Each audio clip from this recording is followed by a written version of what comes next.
It was a hellhole there, in that house of abuse, of repeated abuse. If only those walls could talk.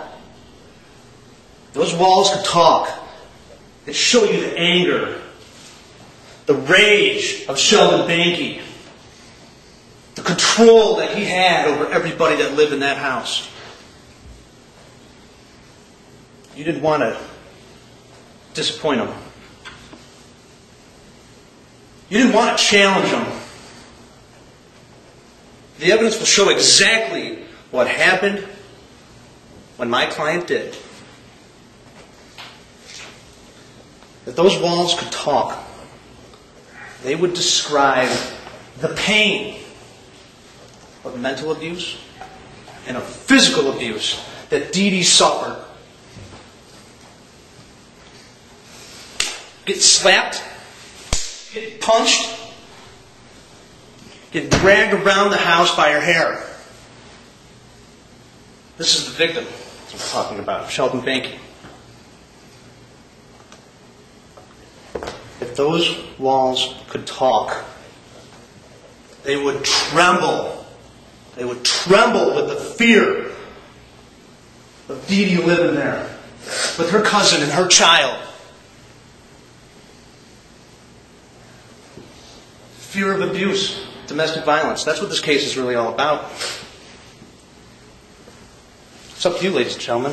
The facts will show on that day, on the day that we're talking about, hell came down right there to that house. Dee Dee was going to work.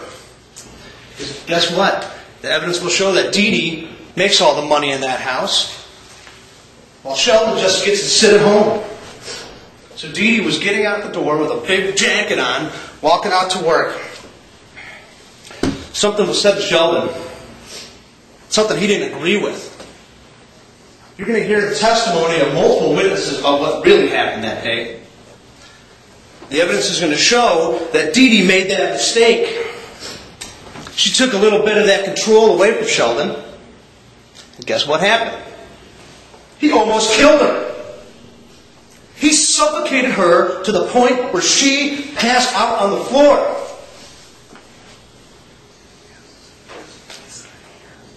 The evidence will show that my client almost died at his hands. Now, you'll hear testimony from her cousin Misa. And although he's tough to understand sometimes, listen closely to his words, because he was there. Because guess what he heard first? He heard slapping, screaming and yelling. Terror. That was terror. He comes up the stairs from the basement, and guess what he sees? And he'll testify to this. He sees the victim suffocating Dee Dee. He sees Dee Dee fall lifeless to the floor. He's going to testify that he had a knife in his hand, but he didn't know how to open it. Because he thought, and he'll testify to this, he thought that Dee Dee was dead. Dead. So what does Sheldon do? He does what happens anytime somebody gets out of line in that house. He turned towards Misa. Well, by the grace of God, Dee Dee wasn't dead. She was able to breathe again and get up.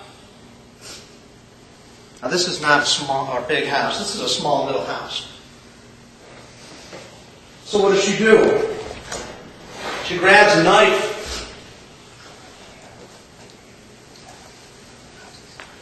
Why? Because she doesn't want to get killed.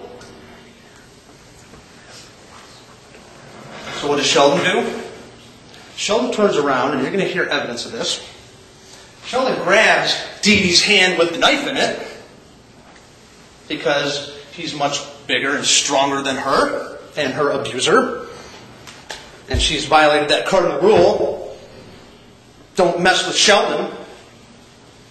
So what she does, with one hand being held with another ear, she grabs a bottle of fish sauce and breaks it on the counter. The evidence will show this. And guess what Sheldon does? He takes his other hand and grabs that hand. The evidence is going to show that this is not a situation where Dee Dee chases her abuser around the house. That's not what happened here. He's got her like this. And the evidence is going to show he continues to beat her up. To beat her up. This is the mother of his child. So he gets a cut. Well, so it happens when you wrestle around with people with knives and broken bottles in their hands. So what does he do? He drags her out into the living room and continues to attack her. Finally, it's all over. This harrowing experience, this hell on earth, this fear, the fear that you're about to die, starts to calm down a little bit. And guess what? Sheldon calls, what you're going to hear a few times, you're going to hear these phone calls. Sheldon makes a few phone calls. What a surprise! The evidence is going to show that the abuser doesn't want to get in trouble for trying to kill his victim. So guess what? Blame's on her. That's absolutely correct that the people are not going to call the victim up. We are. And folks, you're going to hear the real truth. First, Dee Dee had every right to grab that knife. She had every right to grab that bottle and break it.